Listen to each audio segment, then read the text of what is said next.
جن کے ذریعے ہم نبی تک پہنچتے ہیں، اور نبی وہ مقدس ذات ہے جس کے ذریعے ہم خدا تک پہنچتے ہیں۔ اگر صحابہ و اہل بیت ہمارے اور نبوت کے درمیان سے نکل جائیں تو ہمیں نبوت کا پتہ نہیں چلتا، ہمیں رب کی ذات کا سراغ نہیں ملتا۔ صحابہ و اہل بیت ہی ہیں جو ہمیں مصطفیٰ تک بھی پہنچاتے ہیں، خدا تک بھی پہنچاتے ہیں، مصطفیٰ تک بھی پہنچاتے ہیں، خدا تک بھی پہنچاتے ہیں۔ اللہ کے نبی نے ہمارے لیے قرآن چھوڑا، اللہ کے نبی نے ہمارے لیے سنت چھوڑی، اللہ کے نبی نے ہمارے لیے شریعت چھوڑی۔ میرا سوال یہ ہے، نبی کس طرح چھوڑ کے گئے؟ کیا کسی درخت کے ساتھ باندھ کر گئے؟ کسی کیل کے ساتھ لٹکا کے گئے؟ ہرگز نہیں۔ اللہ کے نبی اسلام کو، قرآن کو، سنت کو، شریعت کو، دین کو صحابہ کے سینوں میں سجا کے گئے۔ تو صحابہ کے سینے ظرف ہیں اور محمد کا دین مظروف ہے۔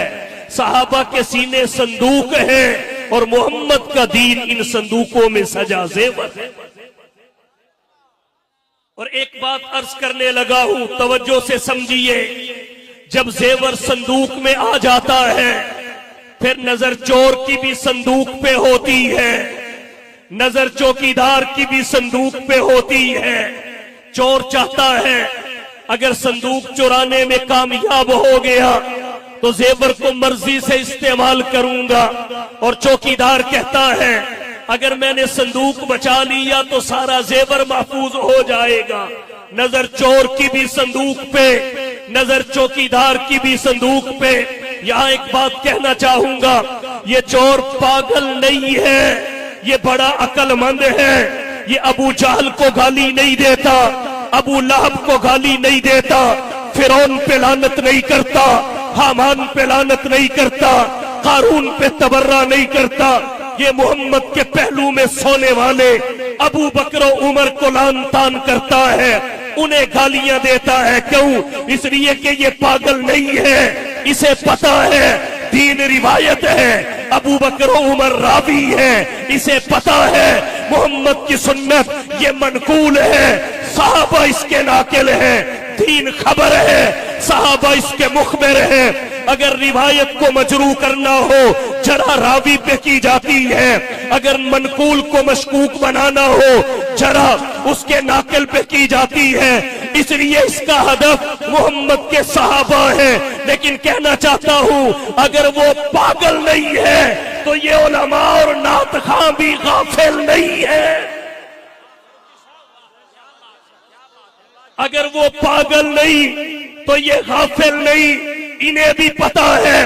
اگر تجھے پتا ہے صحابہ مجروح ہوں گے، محمد کا دین مجروح ہوگا، صحابہ مخدوش ہوں گے، محمد کا دین مخدوش ہوگا، صحابہ مشکوک ہوں گے، محمد کی سنت مشکوک ہوگی، تو انہیں بھی پتا ہے اگر صحابہ محفوظ ہوں گے محمد کا دین محفوظ ہوگا، صحابہ محفوظ ہوں گے، سنت محفوظ ہوگی، صحابہ محفوظ ہوں گے، شریعت محفوظ ہوگی۔ یہ ٹھیکیدار نہیں ہے لیکن چوکیدار ضرور ہے۔ اس لیے یہ صحابہ والے بیت کے دفاع کو عبادت سمجھتے ہیں، سعادت سمجھتے ہیں۔ یہ صحابہ کے دفاع میں دین کا دفاع سمجھتے ہیں۔ کیوں؟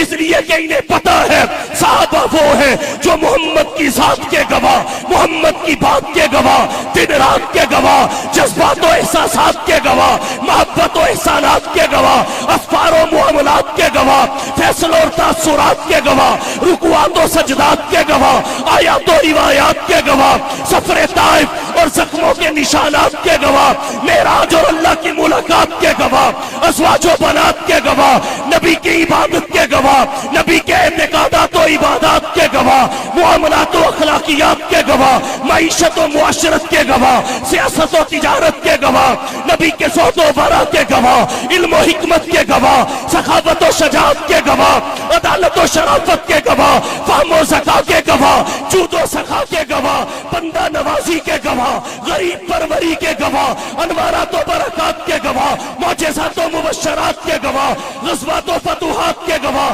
جلوت و خلوت کے گواہ، صورت و سیرت کے گواہ، سنت و شریعت کے گواہ، نبوت و رسالت اور ختم نبوت کے گواہ، نبی کا حلیہ چہرے انور کی حشاشت و بشاشت کے گواہ، فرحت و مسرت کے گواہ، وجاہت و ملاحت کے گواہ، لمعانیت نورانیت اور لطافت کے گواہ، نبی کی غریبی و امیری کے گواہ، جوانی و پیری کے گواہ، گدائی و بادشاہی کے گواہ، مستی و پارسائی کے گواہ، رنج و راحت کے گواہ، حسن و مسرت کے گواہ، امن و جنگ کے گواہ، امید و ترنگ کے گواہ، صاف و شفاف بچپن کے گواہ، بے داغ جوانی کے گواہ، باکردار بڑھاپے کے گواہ. یہ ہے تو سب کچھ ہے، یہ نہیں تو کچھ بھی نہیں.